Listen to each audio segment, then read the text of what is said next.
Pikiran kita tidak boleh menyimpang sedikit pun.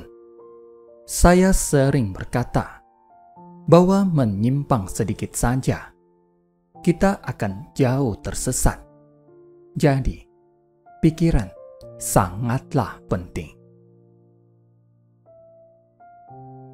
Karakter dan kondisi batin kita bergantung pada pikiran kita. Jika pikiran kita menyimpang, menyelaraskannya bukanlah hal yang mudah. Jadi, kita harus menjaga pikiran kita. Begitu pikiran kita menyimpang, kita akan terjatuh dalam perangkap marah.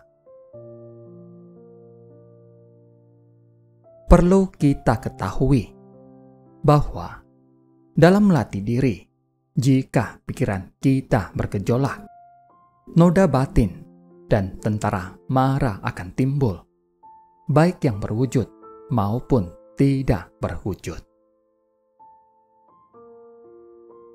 Saat kita membangkitkan pikiran keliru, noda batin akan terus timbul, bagaikan ombak yang bergulung-gulung dan bergejolak di dalam hati kita.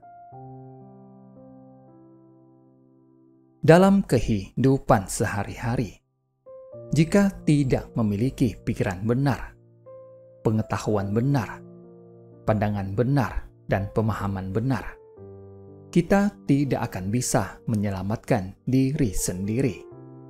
Orang lain pun tidak bisa menyelamatkan kita. Jadi, dalam melatih diri, kita hendaklah bersungguh-sungguh menjaga pikiran kita. Hari ini, saya akan menceritakan sebuah kisah tentang Yang Arya Revata. Secara harfiah, kata Revata berarti perpaduan semu. Dalam Maha Pranaparamita Sastra, terdapat sebuah kisah yang sangat menarik tentang Yang Arya Revata. Dua setan berebut jenazah. Sebelum menjadi murid Buddha, suatu hari, Yang Arya Revata pergi keluar. Saat langit gelap, dia menyadari bahwa tidak ada desa ataupun rumah di sekelilingnya, tetapi ada sebuah pavilion. Berhubung sudah berjalan sangat lama dan lelah, dia memutuskan untuk bermalam di pavilion itu. Jadi, dia menghamparkan jerami di lantai dan bersiap-siap untuk tidur. Saat hampir tertidur, dia melihat satu setan menggendong satu jenazah ke dalam pavilion. Kemudian, satu setan lainnya berlari dengan cepat ke pavilion. Kedua setan itu memperebutkan jenazah itu. Setan pertama berkata, "Aku yang menggendong jenazah ini ke sini." Setan kedua berkata, "Namun aku yang mendapatkannya dahulu." Setan kedua langsung mematahkan tangan dan kaki jenazah itu, lalu mulai memakannya. Setan pertama berkata, "Engkau yang mendapatkannya dahulu, tetapi aku yang menggendongnya ke sini. Sulit untuk menentukan siapa yang berhak memilikinya." Setan pertama enggan mengalah dan berkata, "Di sini ada satu orang. Dia melihat semuanya. Mari kita bertanya padanya. Biar dia yang menilai."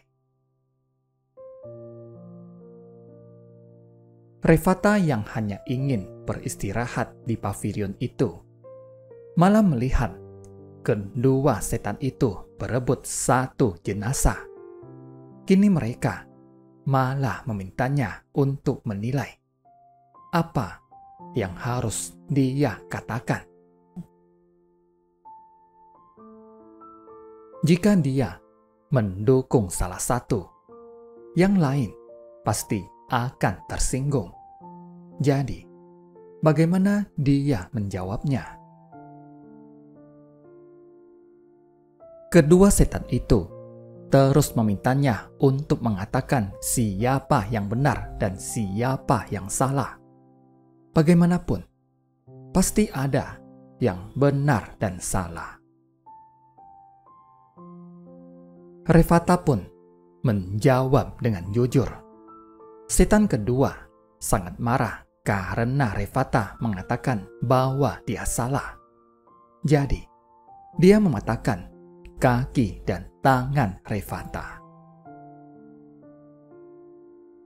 Melihat setan kedua mematahkan kaki dan tangan Revata, setan pertama pun mematahkan kaki dan tangan jenazah itu dan menjadikannya sebagai kaki dan tangan Revata.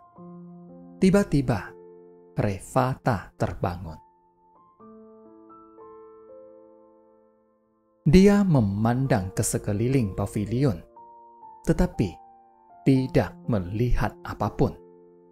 Meski kaki dan tangannya dipatahkan di dalam mimpi, tetapi dia masih bisa berdiri dan berjalan. Kedua tangannya juga dalam kondisi baik. Akan tetapi, dia tidak paham makna dari mimpi tersebut. Dia berpikir, apakah anggota gerakku sekarang merupakan anggota gerakku yang semula? Timbul tanda tanya besar dalam hatinya.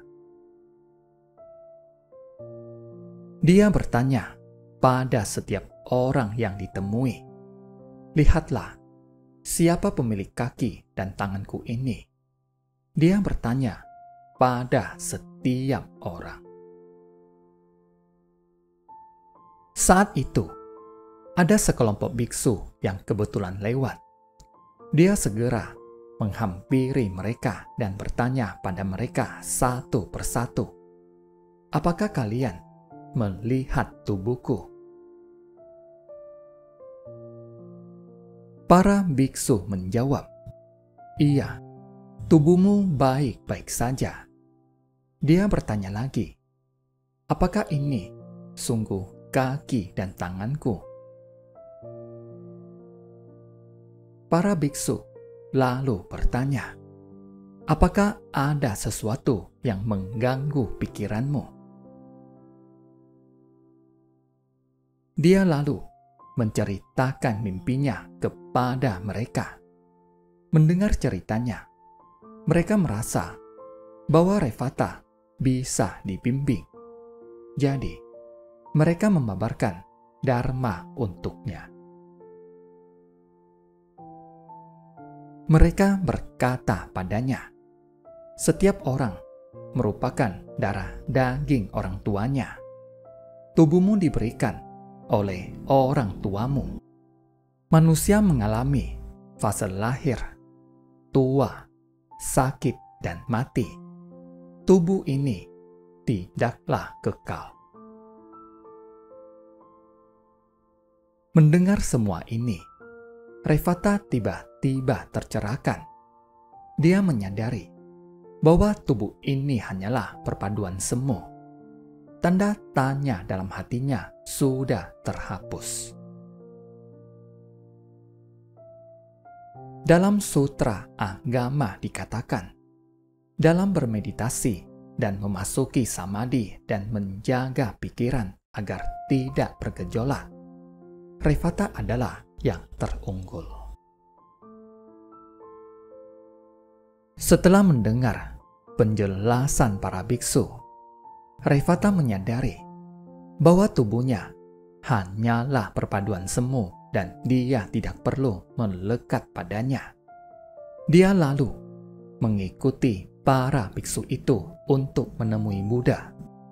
menjadi murid Buddha dan mulai melatih diri. Dia bisa sangat fokus karena pengalamannya di pavilion itu. Jadi, bermeditasi dimanapun, dia bisa memusatkan pikiran tanpa terpengaruh oleh kondisi luar.